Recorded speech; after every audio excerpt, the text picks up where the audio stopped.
നമസ്കാരം. സംഭവബഹലമായ 5 വർഷങ്ങൾക്ക് ശേഷം രാജ്ഭവനിൽ നിന്നും, അതായത് കേരള രാജ്ഭവനിൽ നിന്നും ആരിഫ് മുഹമ്മദ് ഖാൻ പടിയിറങ്ങുകയാണ്.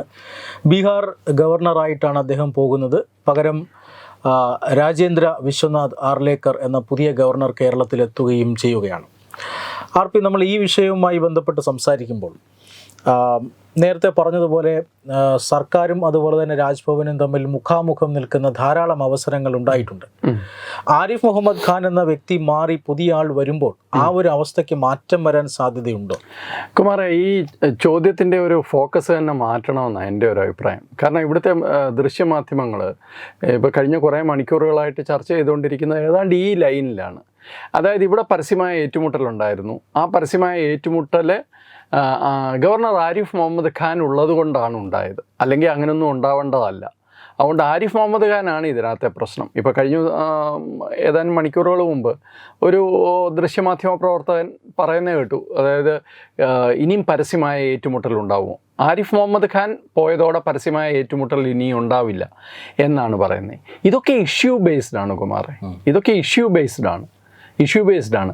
അതിനോട് ഒരു വ്യക്തി എങ്ങനെ പ്രതികരിക്കും എന്നുള്ളത് മറ്റൊരു വിഷയമാണ്. പക്ഷേ ഈ ഇഷ്യൂസ് ഉണ്ട്.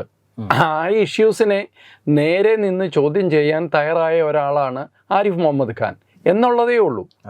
സർവകലാശാലയുടെ ചാൻസലറാണ് ഗവർണർ അല്ലേ? ആ ചാൻസലർക്ക് അപ്പോൾ അധികാരമൊന്നുമില്ലേ? അദ്ദേഹത്തിൻ്റെ അധികാരം അദ്ദേഹം ഉറപ്പിച്ചു എന്ന് വെച്ച് കഴിഞ്ഞാൽ റീട്രേറ്റ് ചെയ്തു.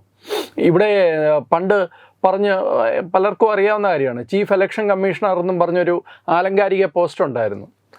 TN ശേഷം വന്നതോടുകൂടിയാണ് ഇലക്ഷൻ കമ്മീഷനും ഇലക്ഷൻ കമ്മീഷണർക്കും ഇത്രയും വലിയ ഒരു പ്രാപ്തി അല്ലെങ്കിൽ അതിനുള്ള അധികാരവും അതിനുള്ള പ്രാധാന്യവും ഉണ്ടെന്ന് ജനങ്ങൾക്ക് മനസ്സിലായത്. അങ്ങനെയാണ് രാഷ്ട്രീയ പാർട്ടികളെ മുൾമുനേ നിർത്താൻ TN ശേഷന് സാധിച്ചിരുന്നു. ഇപ്പോൾ കേരളത്തിൽ ഇദ്ദേഹത്തിന് മുമ്പുണ്ടായിരുന്നത് നമുക്കറിയാം ജസ്റ്റിസ് സദാശിവമാണ്. അദ്ദേഹം ഒരു ജുഡീഷ്യൽ സർവീസിലൂടെ വന്ന ആളാണ്. അദ്ദേഹത്തിന് കൃത്യമായ ഡെക്കറവും അത്തരം കാര്യങ്ങളുണ്ടായിരുന്നു. പക്ഷേ അദ്ദേഹവും നിയമപരമായിട്ട് എല്ലാ വിഷയങ്ങളിലും അദ്ദേഹത്തിൻ്റെ നിലപാടെടുത്തിരുന്നു. ഇദ്ദേഹം കുറച്ചുകൂടെ ജനകീയനാണ്, രാഷ്ട്രീയ പാരമ്പര്യമുള്ള ആളാണ്. ഗവർണറുടെ രാജ്ഭവൻ തന്നെ ജനങ്ങൾക്ക് തുറന്നു കൊടുക്കാൻ അദ്ദേഹത്തിന് ഒരു മടിയില്ലായിരുന്നു. അതുകൊണ്ട് തന്നെ അദ്ദേഹം വളരെ വോക്കലുമാണ്. പറയേണ്ട കാര്യങ്ങൾ പരസ്യമായി തന്നെ അദ്ദേഹം പറയും. അതിന് അദ്ദേഹത്തിന് പ്രോട്ടോക്കോള് ഒന്നും തടസ്സമായിരുന്നില്ല. അപ്പം ഞാൻ പറഞ്ഞു വന്നതിൻ്റെ ഒരു അർത്ഥം ഇതേ ഉള്ളൂ. ഇത് യഥാർത്ഥത്തിൽ ആരിഫ് മുഹമ്മദ് ഖാൻ എന്ന് പറയുന്ന വ്യക്തി ഉണ്ടായ പ്രശ്നമല്ല. അതുകൊണ്ട് തന്നെ ഇനി ഈ പ്രശ്നങ്ങൾ ഉണ്ടാകില്ല എന്നുള്ള യാതൊരു ഗ്യാരണ്ടിയില്ല. അതെ, ഒരുപക്ഷെ പ്രതികരിക്കുന്ന രീതിയിൽ മാറ്റം ഉണ്ടാകുമായിരിക്കാം. പ്രതികരിക്കുന്ന രീതിയിൽ മാറ്റം ഉണ്ടാകുമെന്ന് പലരും ആഗ്രഹിക്കുന്നുണ്ട്. പക്ഷേ പ്രതികരണം ഉണ്ടാവണം. അതൊക്കെ ആലോചിച്ച് തന്നെയാണല്ലോ ആൾക്കാരെ സെലക്ട് ചെയ്യുന്നതും ഓരോ സ്ഥലത്തേക്ക്. അതിപ്പോൾ ഗവർണർ പോസ്റ്റിൽ മാത്രമല്ല, പല കാര്യങ്ങളിലും ചെയ്യുന്നതും അങ്ങനെയൊക്കെ ആലോചിച്ചിട്ടാണല്ലോ. ഇതിൻ്റെയൊക്കെ പിന്നിൽ കൃത്യമായ ഒരു അനാലിസിസ് ഉണ്ടല്ലോ. ഈ ഗവർണർ നിയമനങ്ങളിൽ കേരളത്തിൽ ഈ മറ്റ് സംസ്ഥാനങ്ങളിൽ നിയമിക്കപ്പെടും പോലെ കൃത്യമായ ഒരു രാഷ്ട്രീയ ബാക്ക്ഗ്രൗണ്ടുള്ള BJP നേതാക്കളെ അല്ല കേന്ദ്ര സർക്കാർ ഇവിടെ നിയമിച്ചിരുന്നത്. അതായത് വാജ്പേയി സർക്കാർ ഭരിച്ചിരുന്നു, പിന്നീട് നരേന്ദ്രമോദി സർക്കാർ 10 വർഷം ഭരിച്ചു.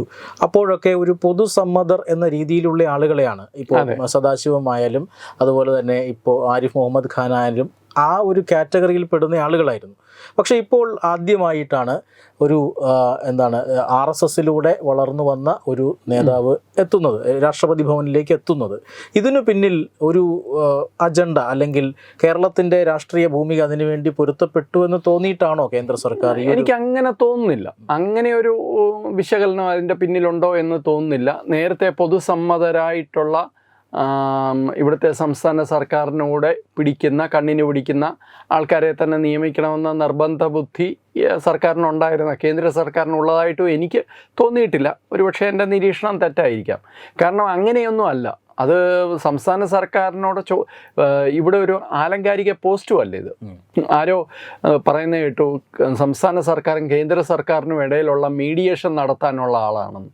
അങ്ങനെയല്ല, അതൊരു ഭരണഘടനാ പദവിയാണ്. രാഷ്ട്രപതിയുടെ തീരുമാനം അനുസരിച്ച് എത്തപ്പെടുന്ന ആളാണ്. അപ്പോൾ അത് തീർച്ചയായിട്ടും ആ ഒരു പ്രതിനിധിയാണ്. അപ്പോൾ അതുകൊണ്ട് അങ്ങനെ മീഡിയേറ്ററോ അല്ലെങ്കിൽ സംസ്ഥാന സർക്കാരിന് ഇഷ്ടപ്പെടുന്ന ആൾ, പിന്നെ അല്ലെങ്കിൽ രാഷ്ട്രീയം നടപ്പാക്കാൻ വേണ്ടി കൊണ്ടുവരുന്ന ആൾ, അങ്ങനെയൊന്നുമല്ല. അങ്ങനെയാണെന്ന് എനിക്ക് തോന്നുന്നില്ല.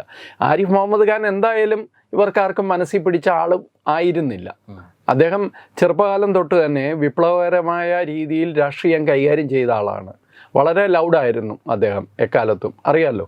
അദ്ദേഹം ഷബാനോ കേസിൻ്റെയൊക്കെ കാര്യത്തിലൊക്കെ അദ്ദേഹത്തിൻ്റെ നിലപാടുകൾ വലിയ ശക്തമായിരുന്നു. അപ്പോൾ തീർച്ചയായിട്ടും അദ്ദേഹത്തെ സംബന്ധിച്ചിടത്തോളം അദ്ദേഹം എന്നും വോക്കലായിരുന്നു, ഇപ്പോഴും വോക്കലാണ്, ഇനിയും വോക്കലായിരിക്കും. അദ്ദേഹത്തെ അയക്കുന്നതും ബീഹാറിലേക്കാണ്. ബീഹാറിലും തെരഞ്ഞെടുപ്പ് വരികയാണ്, വളരെ ക്രൂഷ്യലായ ഒരു സംസ്ഥാനമാണ്.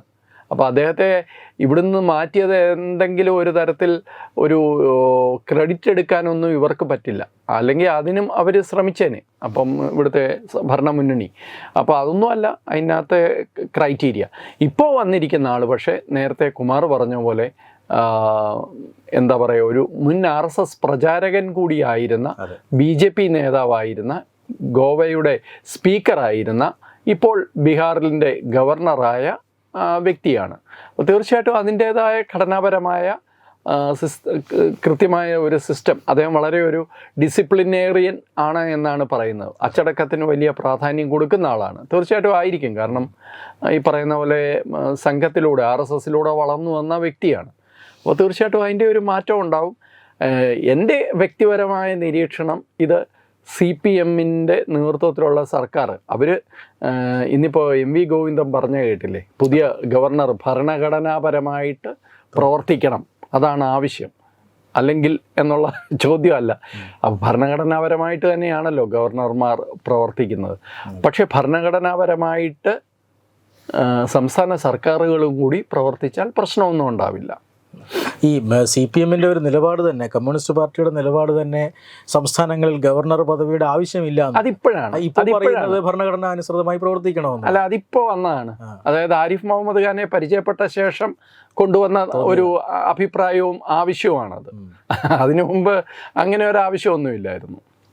എന്തായാലും പുതിയ ഗവർണർ രാജേന്ദ്ര അർലേക്കർ, അദ്ദേഹം ഈ ഗോവ പോലുള്ള ഒരു സംസ്ഥാനത്ത്, ക്രിസ്ത്യൻ ഭൂരിപക്ഷമുള്ള ഒരു സംസ്ഥാനത്ത് BJPക്ക് കൃത്യമായ വേരോട്ടം ഉണ്ടാക്കി കൊടുത്ത നേതാക്കളിൽ ഒരാളാണ്. അദ്ദേഹത്തിന് ക്രിസ്ത്യൻ സഭാ നേതൃത്വവുമായി, സംഘപ്രചാരകനായിരിക്കുമ്പോൾ തന്നെ അദ്ദേഹത്തിന് ക്രിസ്ത്യൻ സഭാ നേതൃത്വങ്ങളുമായി അടുത്ത ബന്ധമുള്ളയാളുമാണ്. അങ്ങനെയുള്ള ഒരാൾ ഏതാണ്ട് സമാനമായ രാഷ്ട്രീയ സാഹചര്യത്തിലേക്ക് കേരളത്തിൽ ഗവർണറായി എത്തുകയുമാണ്. അതിന് പിന്നിലൊരു രാഷ്ട്രീയ പ്രാധാന്യം കൂടിയില്ലേ? രാഷ്ട്രീയ പ്രാധാന്യം എന്ന് പറയുമ്പോൾ തെരഞ്ഞെടുപ്പ് രാഷ്ട്രീയ പ്രാധാന്യം മാത്രമല്ല ഞാൻ അതിനകത്ത് കാണുന്നത്. അതിനകത്തൊരു സാമൂഹിക സമന്വയത്തിൻ്റെ ഒരു കൃത്യമായ സന്ദേശമുണ്ട്. നിങ്ങൾ ശ്രദ്ധിച്ചാൽ അറിയാം, ഇപ്പോൾ ഗോവയുടെ ഗവർണറായിരിക്കുന്ന വ്യക്തി, അദ്ദേഹം അഡ്വക്കേറ്റ് PS ശ്രീധരൻപിള്ള, അദ്ദേഹം കേരളത്തിൽ നിന്നുള്ള ആളാണ്. ഇപ്പോഴത്തെ നമ്മളുടെ പുതിയ ഗവർണറുടെ മാതൃ സംസ്ഥാനമാണ്. ഈ അഡ്വക്കേറ്റ് PS ശ്രീധരൻപിള്ള, അദ്ദേഹം BJPയുടെ സംസ്ഥാന പ്രസിഡന്റ് ആയിരുന്ന ആളാണ് കേരളത്തിൽ. അദ്ദേഹവും ഇക്കാര്യത്തിൽ വളരെ മുന്നോട്ട് പോയിട്ടുള്ള ആളാണ്. മറ്റ് സമുദായങ്ങളുമായി, സമുദായ നേതാക്കന്മാരുമായി വലിയ തോതിൽ ബന്ധം വെക്കുന്ന ആളുമാണ് അദ്ദേഹം. അദ്ദേഹത്തിന് വലിയൊരു സ്വീകാര്യതയുണ്ട് ആ ഒരു ലെവലിൽ. അപ്പോൾ അദ്ദേഹത്തെ ഗോവ ഗവർണർ ആക്കുമ്പോൾ BJP ഓൾറെഡി അവിടെ ഭരിക്കുന്ന സംസ്ഥാനമാണ് അല്ലേ. അപ്പോൾ അദ്ദേഹത്തെ ഗോവ ഗവർണർ ആക്കുമ്പോൾ ഈ ഒരു കാര്യം ആസ്പെക്റ്റ് ഇത് മനസ്സിലുണ്ടാവും, ആൾക്കാരുടെ കേന്ദ്രത്തിൻ്റെ മനസ്സിലുണ്ട്. പക്ഷെ അത് തെരഞ്ഞെടുപ്പിൽ ജയിക്കാൻ വേണ്ടിയിട്ടല്ല. തെരഞ്ഞെടുപ്പിൽ ജയിക്കാൻ ഇങ്ങനെ ഒരു വ്യക്തിയെ അവിടെ കൊണ്ടുവന്നിട്ട് വേണ്ട തെരഞ്ഞെടുപ്പിൽ ജയിക്കാൻ. ഞാനതാ ചൂണ്ടിക്കാണിക്കാൻ ശ്രമിച്ചത്. പക്ഷേ ഗോവ പോലെ ഒരു സംസ്ഥാനത്ത് അഡ്വക്കേറ്റ് PS ശ്രീധരൻപിള്ളയെ പോലെ ഒരാൾ ഗവർണറായിരിക്കുമ്പോൾ തീർച്ചയായിട്ടും അവിടെ ആ സാമൂഹിക സമന്വയത്തിൻ്റെ അന്തരീക്ഷത്തിന് കുറച്ചുകൂടി ശക്തമായ ഒരു നിലനിൽപ്പുണ്ടാകും, അല്ലെങ്കിൽ അത് കുറച്ചുകൂടി ശക്തിപ്പെടും സമൂഹത്തിൽ. അപ്പോൾ തീർച്ചയായിട്ടും കേരളത്തെ സംബന്ധിച്ചിടത്തോളം അങ്ങനെ ഒരു ഉദ്ദേശം ഉണ്ടാകും. പക്ഷേ അത് വെറും ഒരു തെരഞ്ഞെടുപ്പ് രാഷ്ട്രീയത്തിൽ ജയിക്കാൻ വേണ്ടി മാത്രമാണ് എന്ന് ഞാൻ കരുതുന്നില്ല. ഈ പല ബില്ലുകളും, ഇത് ഭരണഘടനാ വിരുദ്ധമായ ബില്ലുകൾ കൊണ്ടുവന്നതുകൊണ്ടാണ് ഗവർണർ അത് പിടിച്ചു വെച്ചത് എന്ന് BJP സംസ്ഥാന നേതൃത്വം വ്യക്തമാക്കുന്നുണ്ട്. മാത്രമല്ല, ഈ സർവകലാശാലകളിലുള്ള ചില വിഷയങ്ങൾ SFIയുമായിട്ടുള്ള നേരിട്ട് അദ്ദേഹം തെരുവിലേക്ക് ഇറങ്ങി വരെ അദ്ദേഹം നേരിടാൻ CPM കാണിച്ച ഒരു സ്ട്രാറ്റജിക് മിസ്റ്റേക്കാണ്. ഇപ്പം അദ്ദേഹം ചില ബില്ലുകൾ പിടിച്ചു വെച്ചു. ഈ ബില്ലുകൾ പിടിച്ചു വെച്ചതിന് സംസ്ഥാന സർക്കാർ പ്രത്യക്ഷ സമരത്തിന് പോകുന്നു, അതുപോലെ സുപ്രീം കോടതിയിൽ സമീപിക്കുന്നു. അതൊക്കെ ശരി, അതൊക്കെ നിൽക്കട്ടെ. പക്ഷേ ഇവർ കാണിച്ച ഒരു വലിയ സ്ട്രാറ്റജിക് മിസ്റ്റേക്ക്, ഇവർ SFIയെ റോഡിലേക്ക് ഇറക്കി വിട്ടു ഗവർണർക്കെതിരെ. അതൊരു സ്ട്രാറ്റജിക് മിസ്റ്റേക്കാണ്. അതൊരിക്കലും ചെയ്യാൻ പാടില്ലാത്ത കാര്യമായിരുന്നു. അപ്പോൾ അത് വന്നതോടുകൂടി ഗവർണറുടെ സ്റ്റാൻഡിന് കുറച്ചുകൂടി ശക്തമായ ഒരു പ്രാധാന്യം ലഭിക്കുകയാണ് ചെയ്തത്. പിന്നെ ഗവർണർ എന്നല്ല, ആരായാലും നിയമത്തിനും ഇതിനും വിരുദ്ധമായ അല്ലെങ്കിൽ ശരിയല്ല എന്ന് തോന്നുന്ന ബില്ലുകൾ അദ്ദേഹത്തിന് മടക്കാനും ക്ലാരിഫിക്കേഷൻ ചോദിക്കാനും ഒക്കെ അദ്ദേഹത്തിന് അധികാരമുണ്ട്. അദ്ദേഹത്തെ സർവകലാശാലയുടെ ചാൻസലർ പദവിയിൽ നിന്ന് നീക്കാനുള്ള ബില്ല് അദ്ദേഹത്തിൻ്റെ കയ്യിൽ കൊടുത്തു കഴിഞ്ഞാൽ അദ്ദേഹം അത് ഒപ്പിട്ട് കൊടുക്കുമെന്ന് പ്രതീക്ഷിക്കുന്നുണ്ടോ? അപ്പോൾ അദ്ദേഹം ഇവിടുത്തെ ഒരു വലിയ പ്രശ്നമുണ്ട്. എന്താണ് കേരളത്തിൽ എല്ലാത്തിലും പാർട്ടി രാഷ്ട്രീയമാണ്.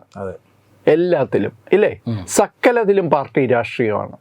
അങ്ങനെ ഒരു പാർട്ടി രാഷ്ട്രീയം എല്ലാത്തിലും, സർവകലാശാല ഭരണത്തിലും മറ്റെല്ലാ കാര്യത്തിലും രാഷ്ട്രീയ അതിപ്രസരം ഉണ്ടാവുമ്പോൾ അതിനെതിരെ നിൽക്കുന്ന ഒരു വ്യക്തി എന്ന നിലയിലാണ് ഗവർണർക്ക് ഇവിടെ ലഭിച്ച പിന്തുണ. ഗവർണർക്ക് ലഭിച്ച പിന്തുണ ഇവിടുത്തെ BJPക്കാരുടെയോ RSകാരുടെയോ മാത്രമല്ല, ആരിഫ് മുഹമ്മദ് ഖാൻ എന്ന ഗവർണർക്ക് ലഭിച്ച പിന്തുണ ജനകീയനാണ്. അദ്ദേഹം തുടങ്ങി വെച്ച ഇവിടുത്തെ സംസ്ഥാന സർക്കാരിനും എതിരായിട്ടുള്ള അദ്ദേഹത്തിൻ്റെ പരസ്യമായ പ്രതികരണം ആദ്യം വന്നത് പൗരത്വ ഭേദഗതിയുമായി ബന്ധപ്പെട്ട വിഷയമാണ്. നമുക്കറിയാം, പൗരത്വ ഭേദഗതി നിയമത്തിൻ്റെ കാര്യത്തിൽ സംസ്ഥാന സർക്കാരിന് പ്രത്യേകിച്ച് ഒന്നും ചെയ്യാനില്ല, അത് നടപ്പാക്കില്ല സംസ്ഥാനത്ത് എന്നൊക്കെ ഒരു സംസ്ഥാന സർക്കാർ പറയുന്നത് MV ഗോവിന്ദൻ തന്നെ പറയേണ്ടതാണ്. ഇത് ഭരണഘടനാപരമാണോ? സംസ്ഥാന സർക്കാരിന് അത് നടപ്പാക്കാനോ നടപ്പാക്കാതിരിക്കാനോ എന്ത് അധികാരമാണുള്ളത്? എനിക്ക് തോന്നുന്നത് അതായിരുന്നു ആദ്യത്തെ ക്ലാഷിൻ്റെ വിഷയം. പിന്നെ കണ്ണൂർ VC ഇതുപോലെ ഇപ്പോൾ കൊടുത്തിരിക്കുന്ന ഏറ്റവും ലാസ്റ്റിൽ അദ്ദേഹം ഡോക്ടർ സിസ തോമസ് ഇല്ലേ, ഡോക്ടർ സിസ തോമസിന് വീണ്ടും പുനർനിയമനം നൽകിയതാണ്. ഡിജിറ്റൽ യൂണിവേഴ്സിറ്റിയുടെ VC ആയിട്ട് നിയമനം നൽകിയിട്ടാണ് അദ്ദേഹം പോകുന്നത്. അദ്ദേഹം ഒട്ടും വിട്ടുകൊടുത്തിട്ടില്ല ഇക്കാര്യത്തിൽ. അതും വിവാദമാണ്. എന്തായാലും ഈ പറയുന്ന ഏറ്റവും ഒടുവിലായി ഈ SFIയുടെയും DYFIയുടെയും പ്രവർത്തകർ പലയിടങ്ങളിലും എഴുതി വെച്ചത് സംഘി ഗവർണർ അല്ലെങ്കിൽ സംഘി ചാൻസലർ ഗോ ബാക്ക് എന്നാണ്. സത്യത്തിൽ യഥാർത്ഥ സംഘി ഗവർണർ വരാനിരിക്കുന്നതേ ഉള്ളൂ എന്നതാണോ? അല്ല, ഗവർണറെ രാഷ്ട്രീയ ഉപയോഗിച്ച് അല്ലെങ്കിൽ സംഘി എന്നോ അല്ലെങ്കിൽ ഏതെങ്കിലും ഒരു രാഷ്ട്രീയ പാർട്ടിയുടെ മെമ്പറെന്നോ ഒക്കെ വിശേഷിപ്പിച്ച് അദ്ദേഹത്തെ വിളിക്കുന്നത് ശരിയല്ല. കാരണം അതൊരു ഭരണഘടനാ പദവിയാണ്. സംഘി ഗവർണറും ഇല്ല, സംഘി അല്ലാത്ത ഗവർണറും ഇല്ല, ഗവർണറാണ്. അപ്പോൾ അത് പക്ഷേ ആരിഫ് മുഹമ്മദ് ഖാൻ്റെ കാര്യത്തിൽ അദ്ദേഹത്തിന് RSSൻ്റെ ബാക്ക്ഗ്രൗണ്ട് ഒന്നുമില്ല. അദ്ദേഹം സംഘത്തിലൂടെ വന്ന ആളല്ല. അദ്ദേഹം പിന്നീട് ഒരു ഘട്ടത്തിൽ BJPയുടെ രാഷ്ട്രീയവുമായി അടുക്കുകയും പിന്നെ BJPയുടെ രാഷ്ട്രീയത്തിനോടൊപ്പം സഞ്ചരിക്കുകയും ഒക്കെ ചെയ്ത വ്യക്തിയാണ്. പക്ഷേ പുതിയ ഗവർണർ അങ്ങനെയല്ല. അദ്ദേഹം ഒരു സംഘപ്രചാരകനായിരുന്ന ആളാണ്, സംഘം എന്താണെന്ന് അറിയുന്ന ആളാണ്. അതുകൊണ്ട് ആ അർത്ഥത്തിൽ അങ്ങനെ പറയാം. പക്ഷേ ഗവർണർ ഒരു ഭരണഘടനാ പദവിയാണ്.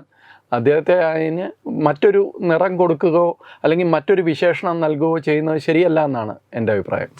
എന്തായാലും കേന്ദ്രവും സംസ്ഥാനവും തമ്മിലുള്ള ബന്ധങ്ങൾക്കിടയിൽ ഇങ്ങനെ ഒരു വളരെ പ്രധാനപ്പെട്ട ഒരു ഭരണഘടനാ പദവിയാണ് ഗവർണർ. ഒരുപക്ഷെ രാജ്യത്തിൻ്റെ അഖണ്ഡതയെ പോലും കാത്തു സൂക്ഷിക്കുന്ന ഒരു പദവിയാണ് ഗവർണർ എന്ന് പറയുന്നത്. പക്ഷേ അതിൻ്റെ ഒരു മാന്യത അല്ലെങ്കിൽ ആ ഒരു പദവിയോടുള്ള ബഹുമാനം അതൊക്കെ നൽകുന്നതിൽ പലപ്പോഴും സംസ്ഥാന സർക്കാർ പരാജയപ്പെട്ടു എന്ന വിലയിരുത്തലാണ് പൊതുവെ കേരളത്തെ സംബന്ധിച്ചിടത്തോളം ഉള്ളത്. നമസ്കാരം. Powered by Jyothis. Realizing your dream home. Our ongoing luxury apartments projects are Crown near Karivattam, The Square near UST Global, White Manor near Attigal Ambalathara, and Evergreens Luxury Villas near Tirumala. Call 90482 55599. Jyothis Building Promoters Private Limited, Thiruvananthapuram.